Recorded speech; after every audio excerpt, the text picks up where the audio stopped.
하나님 말씀 사도행전 13장 13절로 24절 말씀 오늘은 교독해 보겠습니다. 제가 먼저 한 절 읽고 다 같이 한 절 읽고 마지막 같이 읽겠습니다.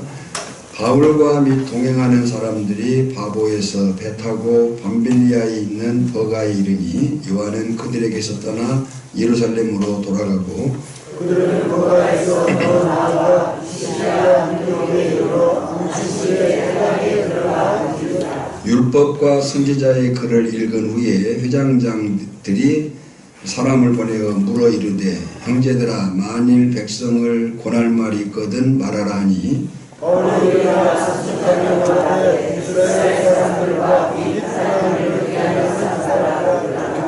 이 이스라엘 백성이 하나님이 우리 조상들을 택하시고 애굽 땅에서 나그네 된 그 백성을 높여 큰 권능으로 인도하여 내사 광야에서 약 40년간 그들의 소명을 삼으시고 가나안 땅 7족속을 멸하사 그 땅을 기업으로 주시기까지 약 450년간이라.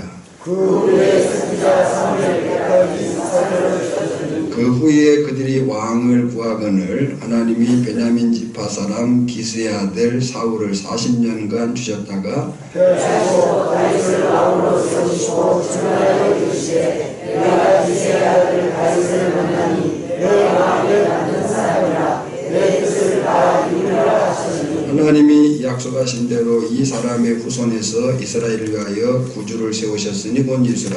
그가 오시기 앞에 하나님 먼저 회개의 세례를 이스라엘 모든 백성에게 전파하니라. 아멘. 모든 성경은 성령의 감동으로 기록된 하나님의 말씀인 것을 믿습니다. 아멘. 인사하겠습니다. 사랑합니다.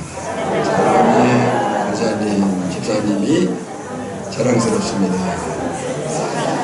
자랑스러워야 돼요. 축복합니다. 예배가 생명입니다. 말씀에 집중하여 은혜 받으시기. 감사합니다. 오늘 또 계속해서 첫 번째 믿음의 형성 단계, 세 번째로 믿음의 잘못된 태도를 제거하라 하는 제목으로 말씀을 나누고자 합니다. 정신의학 신문에 게재된 글을 보니까 우리가 반복되는 행동을 고치기 힘든 이유 세 가지를 말했습니다.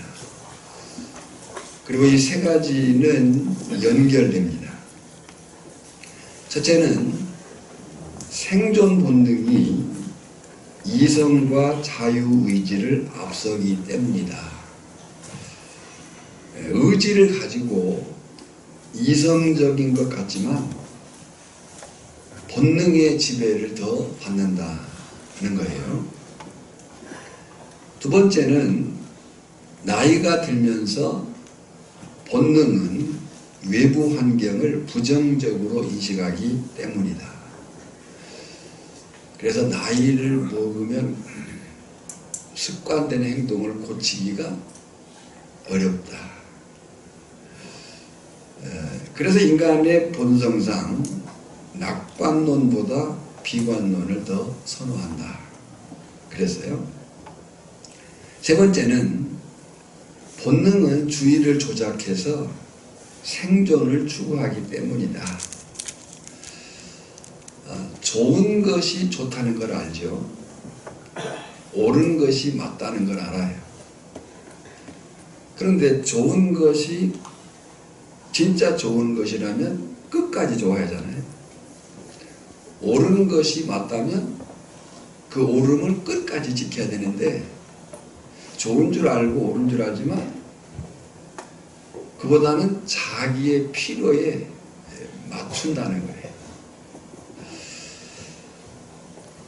인간의 본능이라는 것이 좋은 것, 옳은 것을 좋게, 옳게 가져가는 것이 아니라 자꾸만 자기의 욕구, 욕망에 맞추어서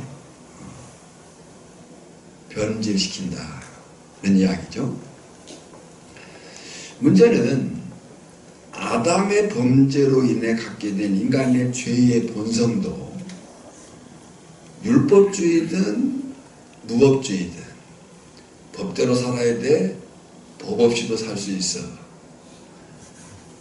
이 율법주의든 무법주의든 바른 진리보다 자기의 욕망에 따른 거짓 진리를 따라간다는 거예요. 신명기 31장 16절을 보면 읽어볼까요? 또 여호와께서 모세에게 이르시되 너는 내 조상과 함께 누우려니와 이 백성은 그 땅으로 들어가 음란히 그 땅의 이방신들을 따르며 일어날 것이고 나를 버리고 내가 그들과 맺은 언약을 어길 것이라 그랬어요. 하나님은 정보를 주셨어요. 레위기와 신명기를 통해서 가나안 땅에 너희가 들어갈 살터인데 이렇게 살면 그 이렇게라는 것이 뭐예요? 하나님과 하나님의 말씀을 따라 살면 복을 받을 것이다. 그렇지 않으면 저주를 받을 것이다 라고 하는 그 말씀과 그렇게 살지 못하도록 할 수 있는 그 가나안이라고 하는 그 환경의 종교의 문화의 정보를 주셨단 말이에요. 그리고 이제 모세가 죽었어요. 근데 이 백성은 그 땅에 들어가 음란히 그 땅의 이방신들을 따르며 일어날 것이요 나를 버리고 내가 그들과 맺은 언약을 어길 것이다. 왜 그러겠는가 라고 할 때 하나님의 말씀이 좋고 옳지만 가나안의 그 문화와 종교와 그 풍습이 죄의 본성, 죄의 욕망에 맞는다는 거예요. 말씀대로 살아야 돼 라고 하는데 세상에 나가 살면 그것이 나에게 유익하고 기쁨을 주는 것들이 있다는 거죠. 시편 52편 3절로 보면 내가 선보다 악을 사랑하며 의를 말함보다 거짓을 사랑하는도다. 악이 좋아요? 선이 좋아요? 선이 좋아요. 의가 옳아요? 거짓이 옳아요? 의가 옳아요. 그런데 그렇게 하지 못한다. 뭐가? 죄의 본성이. 디모데 전후서는 바울의 마지막 서신서로 디모데를 향한 바울의 애정이 가득 차 있는 서신입니다. 목회 서신이라 그러죠. 사실 바울에게 있어서 디모데는 제자요 영적 아들이며 동역자요 목회 후계자였어요. 그러니까 이 디모데를 향해서 바울이 애정을 가지고 마지막 서신을 쓴 거예요. 그런데 이 서신서에는 믿음에서 떠났다, 믿음에서 벗어났다, 믿음을 배반했다고 강하게 지적하는 표현이 여러 번 나옵니다. 디모데전서 1장 19절에 보면 믿음에 관하여서는 파산하였느니라. 4장 1절에 보면 믿음에서 떠나. 또 5장 8절에 보면 처음 믿음을 저버렸으므로 6장 10절에 믿음에서 떠나. 믿음에서 벗어났느니라. 디모데 후서에서 2장 18절에 믿음을 무너뜨림으로 3장 8절에 믿음에 관하여는 버림받은 자들이라. 지금 사도 바울이 제자요 영적 아들이요 동역자요 목회 후계자인 이 디모데에게 애정을 가지고 쓴 편지 속에 이런 강한 지적들이 있었어요. 그러면서 사도 바울은 여러 차례 반복해서 끝까지 믿음을 지켜야 된다라고 강조합니다. 디모데전서 1장 19절에 보니까 믿음과 착한 양심을 가지라. 4장 12절에 오직 말과 행실과 사랑과 믿음과 정절에 있어서 믿는 자에게 본이 되어 6장 11절에 의와 경건과 믿음과 사랑과 인내와 온유를 따르며 또 6장 12절에 믿음의 선한 싸움을 싸우라. 디모데후서 1장 13절에 믿음과 사랑으로서 내가 들은 바 바른 말을 본받아 지키고 또 2장 22절에 믿음과 사랑과 화평을 따르라. 3장 14절에 너는 배우고 확신한 일에 거하라. 애정을 가지고 쓴 이 디모데 전후서에 강한 지적이 나오고 또한 권면이 있는 거예요. 여러분, 왜 사도 바울이 디모데에게서 믿음에서 떠난 사람들에 관한 이야기를 이렇게 많이 했겠어요? 왜 반복해서 믿음을 지키고 믿음의 선한 싸움을 싸우라고 강하게 권면한 이유가 무엇이었겠습니까? 그것은 그만큼 바른 믿음을 계속적으로 지켜간다는 것이 쉽지 않다는 이야기죠.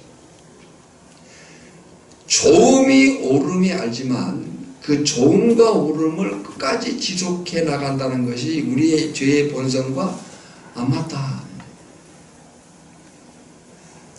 실제로 우리가 믿음으로 산다는 것은요, 전쟁입니다. 믿음으로 산다는 것은 전쟁이에요. 에이, 뭐 한 번. 아닙니다. 그 한 번의 무너짐이 정말 사단의 공격에 의한 치명타가 될 수가 있는 거예요. 영적 전투예요. 이 전쟁, 믿음으로 산다는 이 영적 전쟁은 모의나 가상의 어릴 적 놀았던 전쟁놀이가 아니에요. 믿음으로 산다는 그 영적 전쟁의 전투는 분명한 싸움의 상대가 있는 실전이에요. 그 영적 전투의 최전선에 저나 여러분이 놓여 있는 것이고, 그 현장에서 믿음으로 산다는 일은 어려움과 고난이 있을 수밖에 없어요. 대적마귀가 우는 사자같이 두루 다니며 삼킬 자를 찾고 있어요. 내용은 말할 수 없지만 제가 지난주 정말 충격적인 어떤 이야기를 들었는데요. 제 개인적으로 멘토로 삼고 있고, 또 그분의 설교와 그분의 책과 그분의 그 여러 강의 내용들을 그래도 저도 그렇게 닮아보려고 애쓴 그 몸부림이 있는 어떤 분이 있는데, 그분이 넘어졌다는 거예요. 너무 충격이에요. 나는 안 그래? 내가 그럴 수 있는 소지가 충분합니다. 이 한 번쯤이야? 이 한 잔쯤이야? 그 한 번이, 그 한 잔이 사단의 영적 세력에 굴복하는 결정타가 될 수도 있다는 사실. 우리가 믿음으로 산다는 것이 전쟁이라는 것을 늘 잊으면 안 돼요. 영적 전쟁이에요. 영적 전투인 거예요. 대적이 있어요. 대적 마귀가 우문 사자같이 두루다니며, 지금도 이 시간도 사자가 우리의 마음을 빼앗기 위해서 우리의 예배에 집중치 못하게 하는 그런 흐트러짐을 갖게 하기 위해서 얼마나 우리의 마음을 흔들고 있는지 모르는 거죠. 대적마귀가 우는 사자같이 두루다니며 삼킬 자를 찾고 있다. 믿음으로 산다는 것은 영적 전쟁이다. 에베소 6장 12절에 보니까 우리의 씨름은 혈과 육을 상대하는 것이 아니요 통치자들과 권세들과 이 어둠의 세상 주관자들과 하늘에 있는 악의 영들을 상대하리라. 여기 통치자들, 권세자들, 어둠의 세상 주관자들, 영적인 세력들입니다. 마귀의 졸개들인 거죠. 그래서 베드로전서 5장 8절에 근신하라, 깨어라, 너희 대적 마귀가 우는 사자같이 두루다니며 삼킬 자를 찾나니. 그러니까 저나 여러분이 믿음으로 산다는 것, 믿음을 계속 지켜간다는 것이 쉽지 않다. 왜 사도 바울이 마지막 목회 서신에서 사랑하는 디모데에게 영적인 제자요 아들이요 목회 후계자인 디모데에게 강한 지적과 또한 강한 권면을 했느냐 하는 거죠. 그것은 믿음으로 산다는 것, 그 믿음을 계속 유지한다는 것이 쉽지 않다는 거예요. 장애가 있고 방해가 있다. 그리고 지난주 영적 전투에서 가장 큰 방해가 되고 장애가 되는 것은 자기 자신일 수 있다는 거예요. 누구 때문에 무엇 때문일 수 있지만 결국 그 누구와 무엇을 감당해낼 수 없는, 또 감당해내는 그 자신이 중요하다는 얘기를 한 거예요. 때문에 오늘 저나 여러분이 믿음을 지켜나가기 위해서는, 그리고 믿음이 형성되고 성장해 나가기 위해서는 우리의 믿음을 무너뜨리는 잘못된 태도를 철저하게 제거해야 됩니다. 자, 오늘 본문의 줄거리를 보겠습니다. 먼저 선교사 일행의 지리적 이동입니다. 지금 바울과 바나바와 요한, 13절에 보면 바울 및 동행하는 사람들이 그랬어요. 우리가 일반적으로 바울, 바나바, 또 마가, 요한 이렇게 세 명을 이야기하지만 어쩌면 그 외에도 일행들이 있었음을 볼 수가 있는 거죠. 이 바울과 바나바, 요한 외 선교 일행들이 구브로 섬 바보에서 배를 타고 밤빌리아 지역인 버가에 도착을 합니다. 이 버가에서 요한, 마가죠. 이 마가 요한이 예루살렘으로 돌아갑니다. 왜 이 마가 요한이 여기서 돌아갔을까에 대한 여러 가지 이유가 있어요. 그 중에 이제 가장 타당하다고 보는 이유는, 지금 우리가 지도상으로 보면 평면이지만은 지금 밤빌리아 지역에서 이 루스드라 안디옥으로 넘어가는 데는요, 이 타우로스 산맥이 있어요. 약 600km가 되는 정말 험산 줄령이 있는 거예요. 그 산악지대를 넘어가가지고 또 이 버가에서 비시디아 안디옥 내륙까지는 약 160km 가야 돼요. 어쩌면 이 마가 요한, 젊은 이 마가 요한은 이 바나바의 조카잖아요. 그러니까 이 마가 요한이 어쩌면 선교를 출발할 때 어떤 기대와 희망을 가지고 출발했는데 막상 그 현장에 가서 보니까 이게 만만치 않은 거예요. 그래서 아마 돌아갔을 것이다 하는 얘기를 해요. 어쨌든 이 버가에서 마가 요한이 돌아가고, 그리고 이제 나중 훗날 디모데후서 4장 11절이나 빌레몬서 1장 24절에 보면 마가가 바울의 훌륭한 동역자가 됩니다. 그러나 이 마가가 이 일로, 오늘 여기 버가에서 돌아간 일로 인해서 2차 선교행 때 바나바와 바울이 가나세게 되는 원인이 되는 거죠. 자, 어쨌든 이렇게 해서 바울과 바나바는 비시디아 안디옥에 도착을 했습니다. 지금 선교사 일행의 이동 경로가 그렇게 된 거예요. 두 번째로 볼 줄거리의 내용은 안식일이 되었어요. 회당에서의 일들은 이 바울에게는 익숙한 그런 상황들이죠. 그래서 안식일 회당에서 이 바울이 설교할 기회를 얻습니다. 회당장이 바울에게 부탁을 하죠. 15절에 보니까 백성에게 권할 말이 있으면 말하라 그랬어요. 여러분, 우리가 하나님의 나라, 영혼의 구령에 대한 사모함, 가족과 이웃과 누군가의 그 영혼에 대한 구원의 열망이 있으면 하나님께서 복음을 전할 기회를 주실 수 있다는 사실을 믿습니다. 자, 이 바울이 이제 복음을 전할 기회를 얻었어요. 복음이 무엇인가, 믿음이 무엇인가를 말할 수 있는 기회를 얻은 거죠. 그래서 바울이 설교를 합니다. 여기 17, 18절을 보면 출애굽 사건으로 시작을 해요. 그리고 19절, 20절은 가나안 정복과 사사시대의 이야기, 그리고 21절과 22절은 왕정시대, 23절에 보면 하나님의 언약에 따라 다윗의 후손으로 오신 예수님에 대한 이야기를 하고, 24절에 바로 그 예수님의 오심을 누가 전파했다? 세례 요한이 전파했다라고 하는 그 복음의 전체적인 상황을 쭉 이야기를 합니다. 다만 지금 우리가 21주 갱신설교로 나누고 있는 주제는 믿음이에요. 그 믿음의 형성관계에서 믿음의 잘못된 태도를 제거하려 하는 것이 오늘 주제예요. 그러니까 지금 여기 17절 출애굽 사건을 시작해서 세례 요한이 오신 그 예수님을 전파했다까지인데, 바울 사도의 설교의 내용이 뭐냐면 이스라엘 백성들이 하나님의 언약을 바로 이해하고 순종했다면 바른 믿음으로 갈 수 있었을 것이다. 그런데 이스라엘 백성들이 그러지를 못했다는 거예요.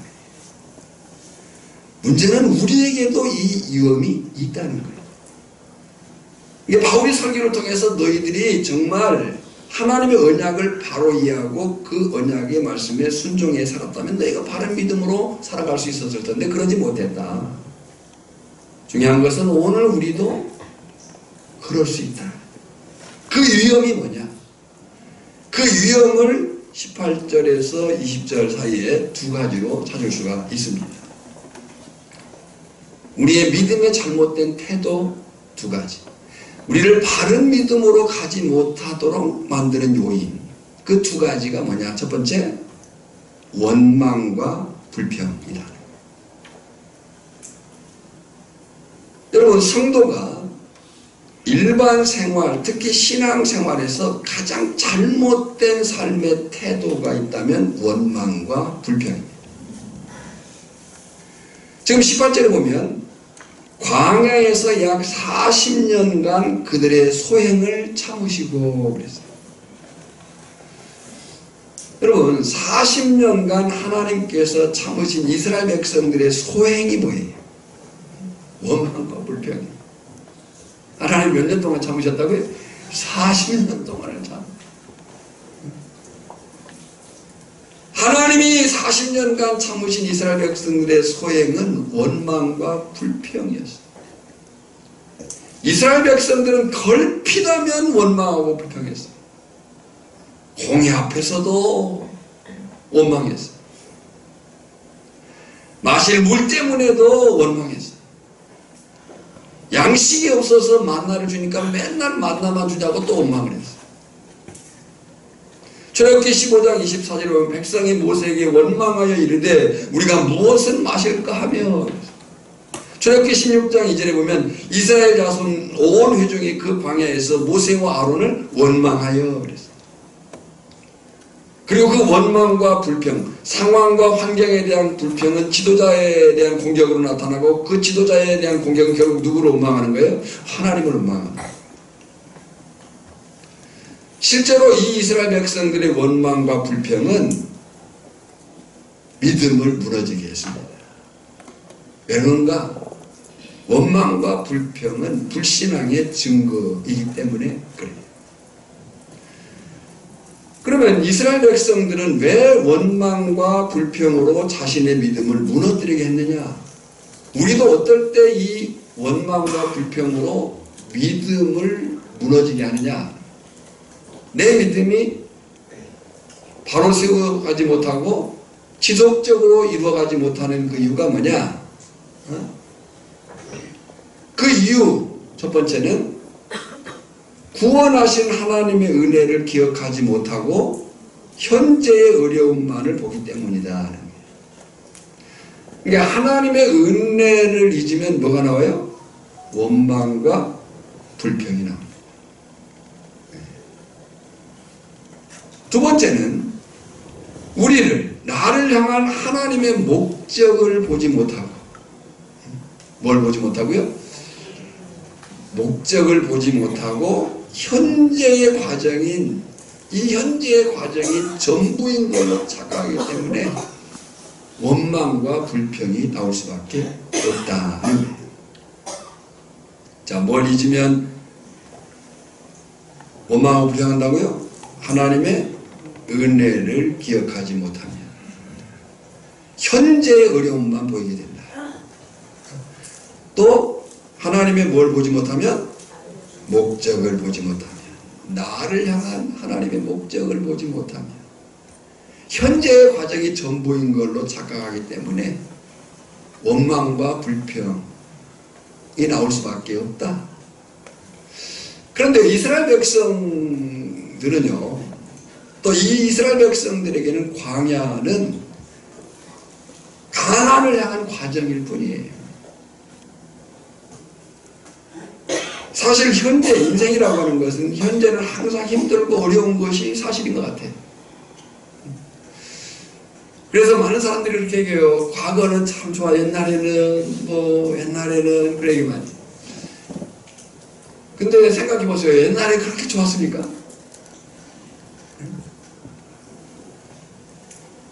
그 옛날로 가서 지금 살아라고 살 수 있겠습니까? 좋은 추억일 수는 있죠. 물론 그 지나온 삶이. 또 미래의 소망을 갖기는 쉬워요. 언젠가는. 그러나 우리는 과거에 있지도 않고 미래에 있지도 않아요. 네. 어디에 있어요? 현재에 있어요. 근데 이 현재라고 하는 매 순간의 삶은 항상 힘들고 어려운 것이 인생이에요. 우리가 하나님 앞에서 살아야 될 그 의식 두 가지. 제가 코람돼요. 하나님 앞에서예요. 저나 여러분은 아무도 나를 안 본 때는 한 번도 없습니다. 언제나 어디서나 보시는 분이 계시니 그분이 하나님이셔요. 신전의식, 코람돼요. 또 한 가지 의식은 지금 여기에서요. 지금. 우리의 삶은 지금, 과거를 살아온 사실에 감사해.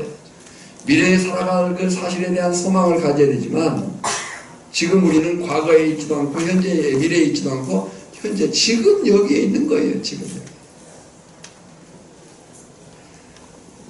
근데 이 현재라고 하는 것이 인생에게 있어서 항상 힘들고 어렵다 하는 거죠. 지나고 보면 아무것도 아닌데 지금의 삶이 힘들고 곤고한 것이 이 인생인 것은 분명해요. 그런데 기억하십시오. 오늘 내가 겪고 있는 일들은 하나님의 뜻을 이루기 위한 과정일 수 있다. 오늘 내게 어떤 일이 주어졌든지 그 일이 좋은 일이든지 그렇지 못한 일이든지 큰 일이든지 작은 일이든지 잘 되는 일이든지 그렇지 않은 일이든지 간에 오늘 내가 겪는 그 일들은 하나님의 뜻을 이루기 위한 과정입니다. 히브리서 12장 2절을 보면요, 믿음으로 사는 승리가 무엇인가를 보여준 예수님의 모범이 나옵니다. 읽어볼까요? 믿음의 주요 온전케 하시는 이 예수를 바라보자. 그는 그 앞에 있는 기쁨을 위하여 십자가를 참으사 부끄러움을 개의치 아니하시더니 하나님 보좌 우편에 앉으셨느니라. 믿음의 주요 온전케 하신 이 예수를 바라보라. 그는, 이 예수님은 그 앞에 있는 기쁨을 위하여, 그 기쁨이 뭐예요? 하나님 앞에서의 이 승리죠. 근데 여기 짧게 지나가지만요, 뭘 참으셨어요? 십자가를 참으셨어요. 예수님이 그 십자가에서의 그 처절한 고통과 그 정말 당할 수 없는 수모와 그 수치와 치욕을 참으셨다는 거죠. 부끄러움을 개의치 아니하시더니 하나님 보좌 우편에 앉으셨느니라.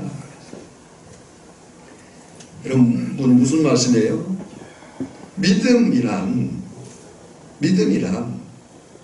하나님이 주시고자 하는 최후의 승리를 바라보면서, 믿음이란 하나님이 주시고자 하시는 최후의 승리를 바라보면서 오늘 현재의 어려움을 인내하는 것이다 하는 거예요.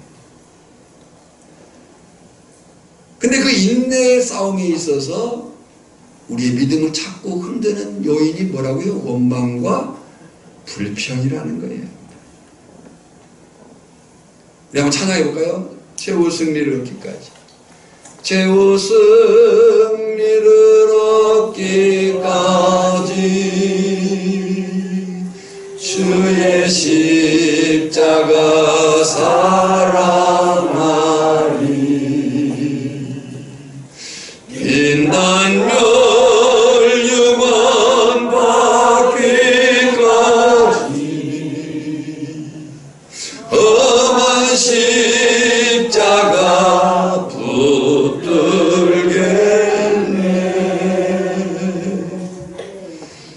여러분, 믿음은 하나님이 주시고자 하는 최후의 승리를 바라보면서 오늘의 어려움을 인내하는 것이다.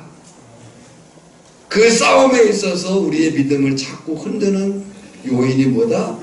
원망과 불평이다. 우리는 광야에 있는 것 뿐이에요. 승리의 가나안 천국이 우리 앞에 준비되어 있어요.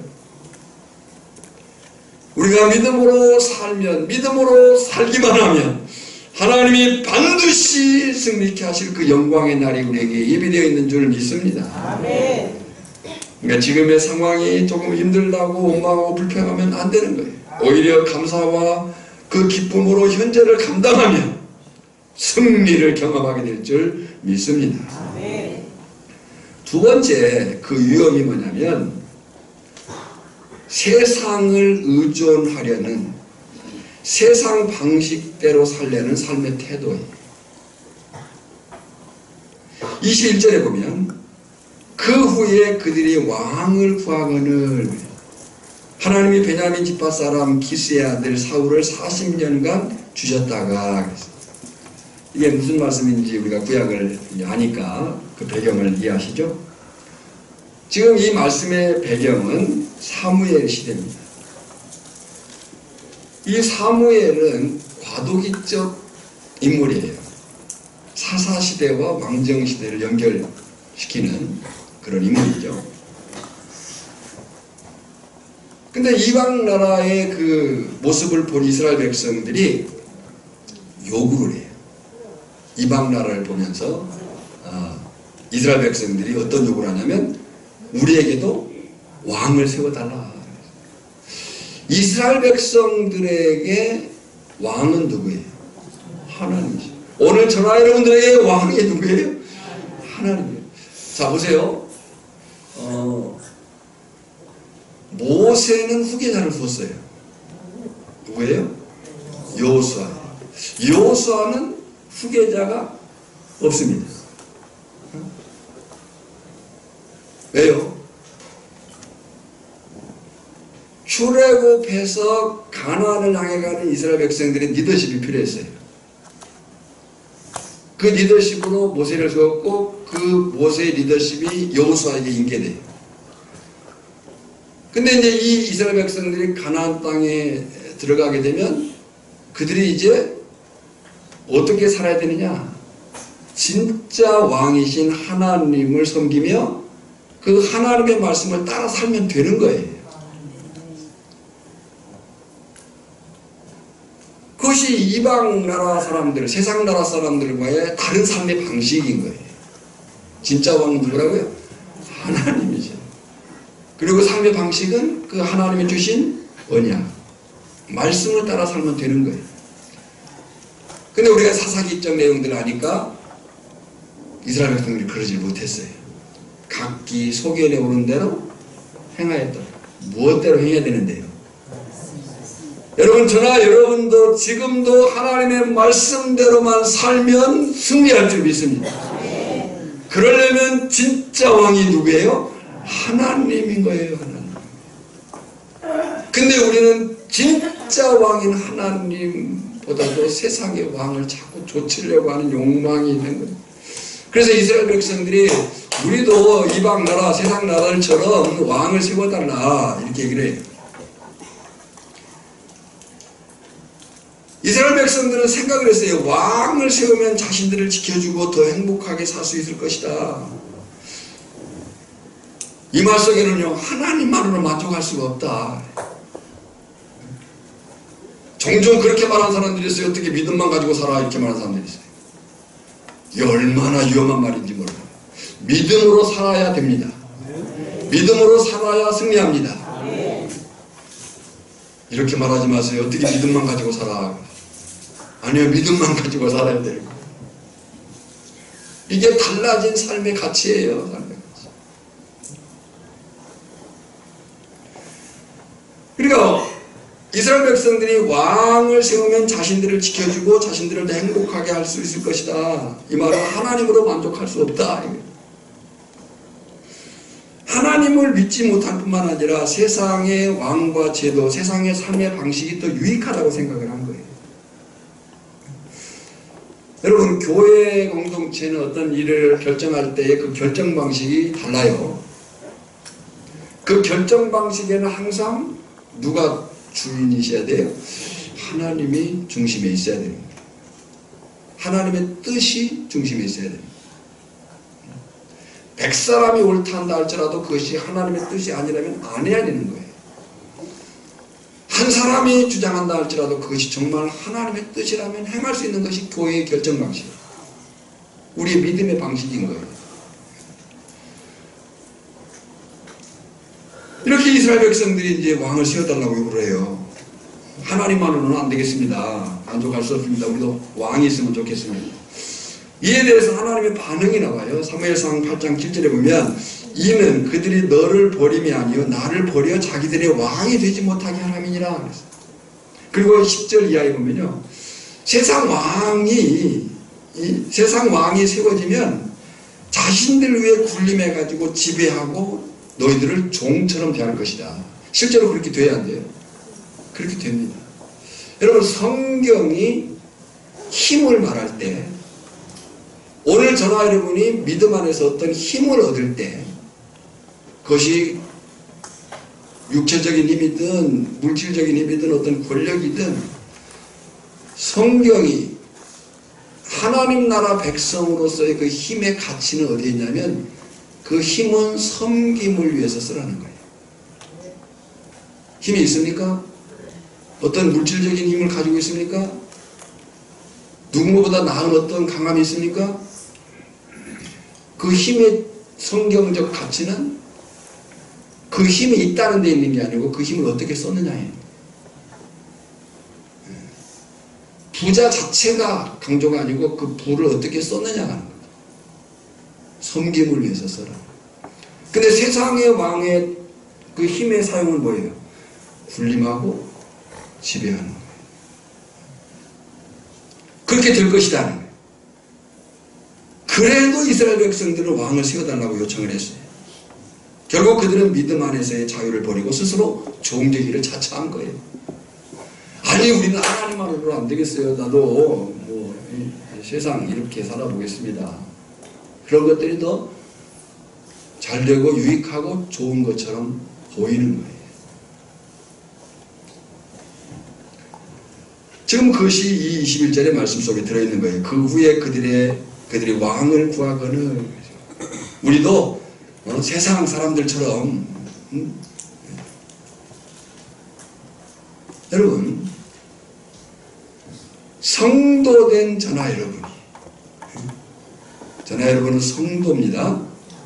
성도는 구별된 자예요. 뭐로부터 구별됐어요? 세상으로부터, 죄로부터. 세상으로부터 구별됐다는 것은 세상의 삶의 가치와 세계관이 바뀌었다는 거거든요. 가치는 뭐예요? 방향이에요? 목적이에요? 우리의 방향, 목적은 하나님의 영광을 향하게 돼 있어요. 그렇게 바뀌었습니까? 그렇게 구별됐습니까? 또 세계관은 삶의 방식이 바뀐 거예요. 우리는 어떤 삶의 방식으로 살기로 결정된 사람들이에요? 하나님의 말씀대로. 그것이 성도예요. 성도. 그 성도된 우리가 분명히 해야 될 신앙 고백과 삶이 무엇이냐 라고 할 때, 하나님이 진짜 왕이시다는 신앙 고백입니다. 여러분, 예수님을 구주와 주님으로 믿습니까? 구주는 뭡니까? 죄로부터 나를 건져내신 분이에요. 우리의 모든 과거, 현재, 미래의 죄는 예수 그리스도의 보혈로 깨끗게 된 줄 믿습니다. 그걸 믿는 거예요. 구주로. 근데 거기서 그치면 안 돼요. 주님으로. 주님은 구약의 여호와, 신약의 로드예요. 왕이에요. 왕으로, 내 삶의 주인으로. 주인이 바뀐 거예요. 그것이 우리의 분명해야 될 신앙 고백이에요. 하나님이 진짜 왕이시다. 그리고 인간인 나는 하나님의 말씀대로 창조된 피조물로서 살아가는 거예요. 그 삶의 고백과 태도가 분명해야 된다. 그래서 왕이신 하나님이, 왕이신 하나님이 우주 만물을 다스리시며, 아멘이시며, 우주 만물을 다스리시며, 주관하시며, 완성하실 것이다. 여러분, 미래학자들이 어떤 또 과학자들이나 어떤 자연 환경을 얘기하는 사람들이 이 종말을 자꾸 얘기해요. 그런 요인들이 우리에게 위협으로 다가오죠. 그러나 저는 성경을 통해서 인류의 종말은 그런 요인들이 아닙니다. 그런 요인들이 어떤 요소로 따라올 수는 모르지만 성경이 말하는 인류의 종말, 그날은 예수 그리스도가 재림하시는 그날입니다. 그날의 역사가 두 가지로 이루어지는 거예요. 하나는 승리의 역사와 하나는 영원한 멸망 역사가 있는 그 주권이 하나님께 있는 거예요. 그 왕이신 하나님을 바라보면서 하나님의 거룩한 백성으로 살아가는 삶의 태도가 우리에게 있어야 된다. 근데 왜 자꾸 우리가 믿음에서 흐트러지느냐? 세상의 옛사람의 방식을 자꾸 따라간다는 거예요. 나도 왕년에는, 아니요, 그건 잊으셔야 돼요. 끊으셔야 돼요. 우리는 거기서 벗어나온 사람들이에요. 그 벗어나온 것이 하나님의 은혜예요. 할렐루야. 우리는 그 죽음의 세력, 멸망의 세력, 잘못된 그 주인의 세력으로부터 사단 마귀의 그 권세 아래에 있던 우리가 거기서부터 벗어나온 사람들이라고요.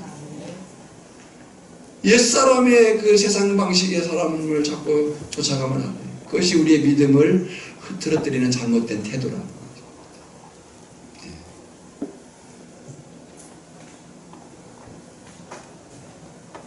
내가 가만히 있나 봐라.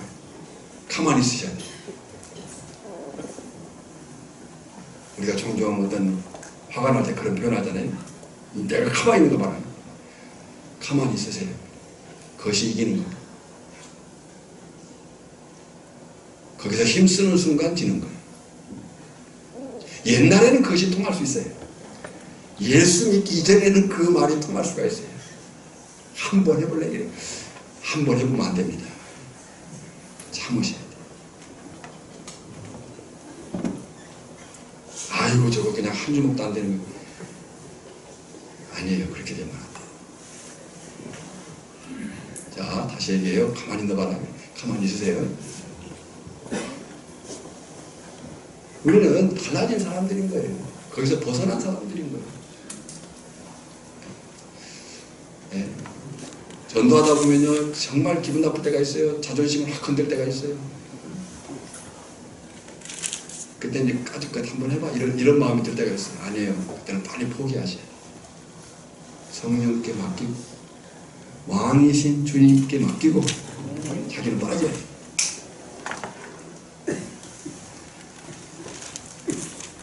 로마서 11장 36절 보세요. 이는 만물이 주에게서 나오고 주로 말미암고 주에게로 돌아가면 영광이 그에게 세세히 있으리로다. 할렐루야. 우리는 이 사실을 믿는 사람들이에요. 만물이 주에게서 나오고 주로 말미암고 주에게로 돌아가면 영광이 그에게 세세히 있으리로다. 역대상 29장 10절에 보면요, 그 누구보다 세상 것을 많이 소유했던 다윗의 고백이에요. 읽어볼까요? 부와 귀가 주께로 말미암고 또 주는 만물의 주제가 되서 손에 권세와 능력이 싸우니 모든 사람을 크게 하심과 강하게 하심이 주의 손에 있나이다. 여러분, 세상이 필요 없다는 얘기를 하고 있는 게 아니, 이 세상의 주인이, 내 삶의 주인이 하나님이신 것을 잊지 말라는 거예요. 이제는 예수님을 믿기 전에 옛사람이 아니라 예수님 안에서 새 사람으로 살아가는 거예요. 에베소 4장 22절 24절에요. 너희는 유혹의 욕심을 따라 썩어져가는 구습을 따르는 옛사람을 벗어버리고 오직 너희의 심령이 새롭게 되어 하나님을 따라 의와 진리의 거룩함으로 지으심을 받은 새 사람을 입어라. 분명한 것은 오늘 우리 오천교회 전하 여러분 한 사람 한 사람이 믿음으로 살기를 원합니다. 그 믿음의 잘못된 태도, 원망과 불평을 버리시고 감사와 기쁨을 누리시고 옛날 살았던 삶의 습관들은 다 떨쳐버리시고 새 사람으로서 의와 거룩을 이루는 그런 믿음으로서의 삶이 분명하기를 주님의 이름으로 축원합니다. 우리 말씀 생각하면서 찬송하겠습니다. 545장입니다.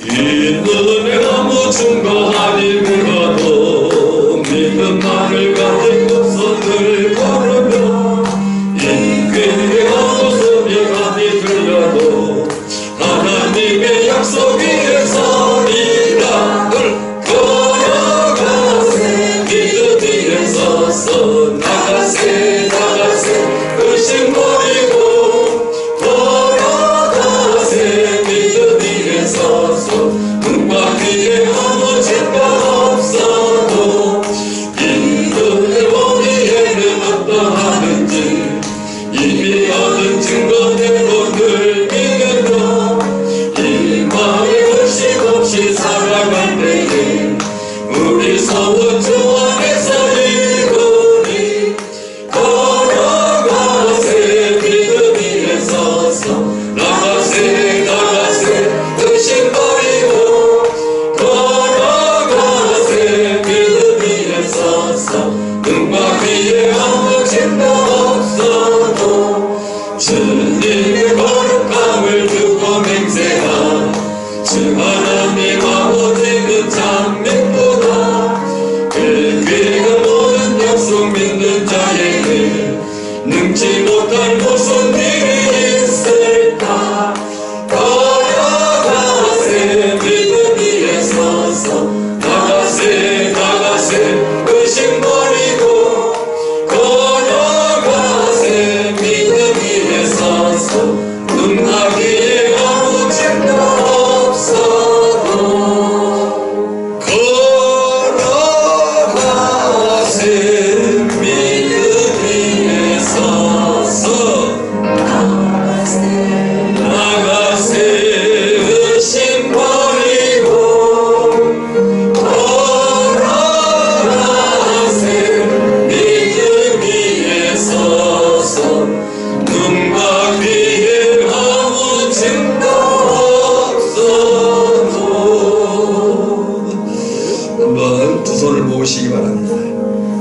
합심해서 기도하겠습니다. 누구가 문제가 아닙니다. 상황이 문제가 아닙니다. 내가 문제입니다. 내 믿음에 혹시 원망과 불평의 것들이 있다면 이 시간 끊어버리게 하시고 옛사람의 방식이 아니라 새 사람으로서 의와 진리와 거룩을 이루는 그런 삶의 사람으로 세워지기를 바라며 기도하겠습니다. 함께 기도합니다. 하나님 아버지 은혜와 사랑을 감사합니다. 우리가 하나님이여 다시 한번 내 믿음의 사실들을 돌아오게 하시고 혹이라도 내 입술에 내 삶의 태도에 원망과 불평이 찾아오지 않고 바른 믿음으로 하나님의 옳게 세워져 가게 하여 주시옵시고 여전한 옛사람의 삶의 습관들이 있다고 한다면 떨쳐버리게 하시고 하나님의 거룩한 역사를 이루어갈 수 있는 그 심령으로 하나님의 나 자신이 그렇게 세워지게 하시고 내 가족을 세우게 하시고 이웃을 살리게 하시고 하나님의 거룩한 영광을 감당할 수 있는 복된 심령으로 저들이 살아가게 하여 주시옵소서. 영혼된 교회공동체가 이 거룩한 역사를 나타내기를 소망합니다. 역사하여 주시옵소서. 예수님의 이름으로 기도하옵나이다. 아멘. 지금은 우리를 구원하신 예수 그리스도의 은혜와 성부 하나님의 크고 놀라우신 사랑하심과 깨닫게 하시고 살도록 도우시는 성령의 기름 부으심이 오늘 우리 심령들이 우리 오천교회 공동체 위에 이제부터 영원까지 항상 함께 있을지어다. 아멘.